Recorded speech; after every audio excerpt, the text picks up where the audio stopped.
Welcome to Good Goodbyes, the Funeral Facts podcast. We are really glad you found us. In this podcast, me, Simon, a funeral director, And me, Tina, I'm an independent celebrant. we're going to discuss all things funeral in an informal space to demystify what happens when we say goodbye. Based on your questions and queries, Si and myself are two industry professionals that are going to chat through the hows, whats, and wherefores. We actively work in the funeral industry in Devon in the UK. So we hope you enjoy the episode ahead. Welcome to Good Goodbyes.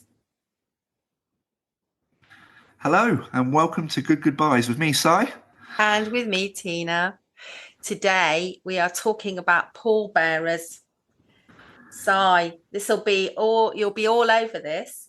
Yeah, absolutely. So, pallbearers are the team of people that carry the coffin from the hearse into the chapel, into the church, into the crematorium, to graveside, whatever it is. That's what that team of people are called. And any funeral director should be providing those. They should always have their bearers with them. But quite often what comes up is families ask if they can do it.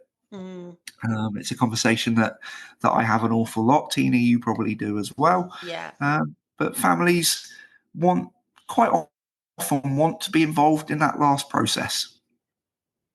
I think it's fascinating how they got this name, because I looked this up recently.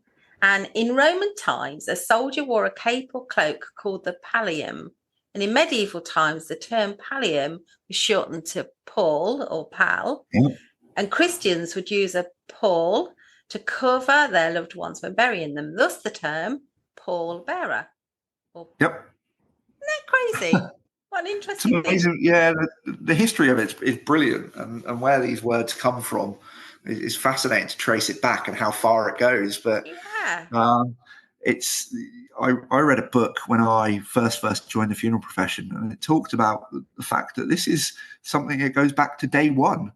What we do has always been done. The disposal of the deceased has been an issue, has been a task since day one. Yeah. And yeah, I suppose because of that, there's so much that can be traced back so far. We talked about catafalque as well, the platform at the front of the chapel, and where that name, because that name sort of translates back to scaffold. It's just a platform that comes from Latin as well, and it's some of the history and where these things come from. And actually, we still use palls, so we can get net palls or voiles or some sort of thicker material palls that go over the coffin still, and some people do still request that. It's Right. more so from kind of the more traditional communities, but the Catholic community especially, they kind of use palls in their chapels. It's something that is very much still out there. So when a family want to do this themselves, is there anything particular they need to know? So most funeral directors that I've worked for and with along the years will always have their guys there. So be that 4 or 6 pallbearers will be there on the day.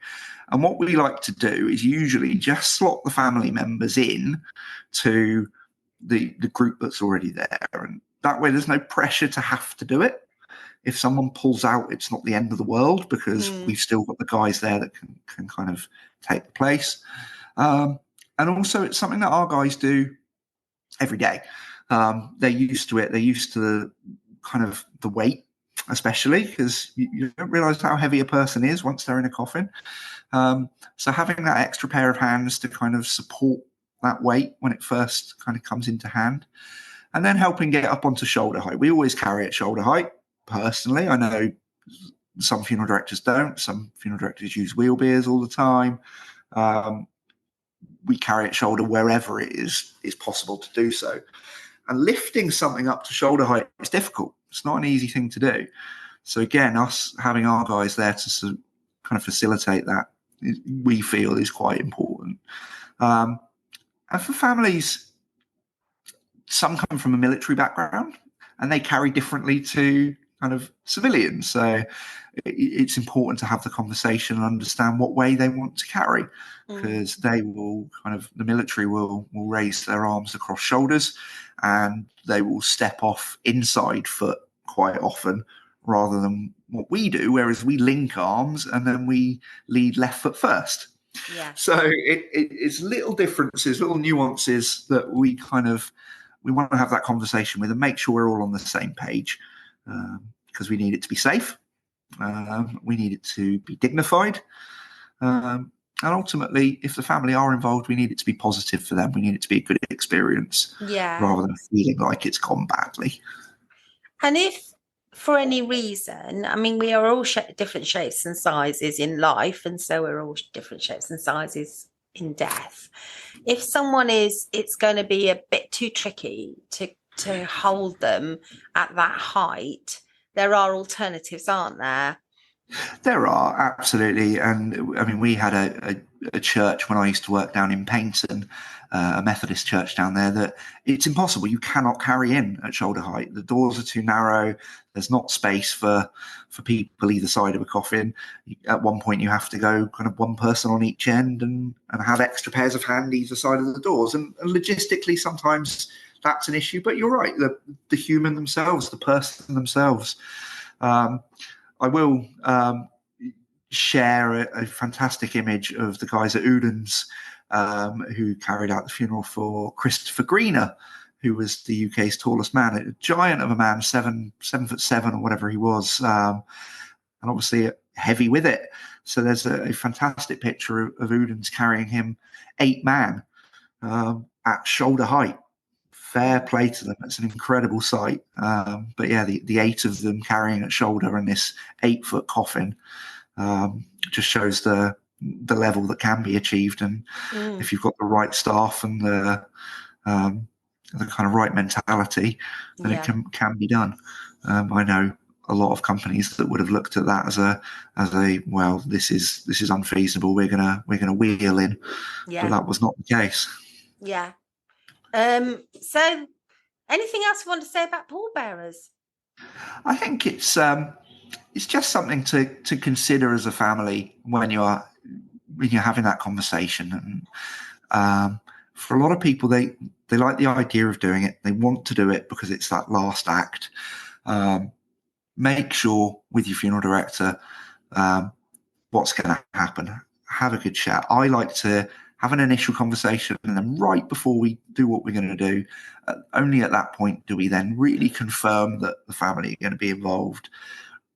Then we work out what height, because not only the size of the deceased, but if you've got someone who wants to carry who's 6'6" and the rest of the guys are 6 foot, is that going to work? And having that conversation so that understanding is there as well can be tricky. But there are ways and means around it. So yeah, we kind of play it by ear on the day, because we can't possibly know who we're going to be faced with until we're there.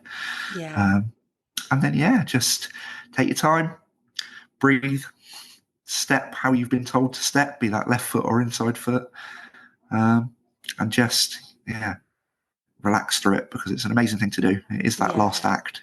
And we do encourage families, if they want to be involved, because it can be quite memorable for them to do it. Fantastic. Such good advice.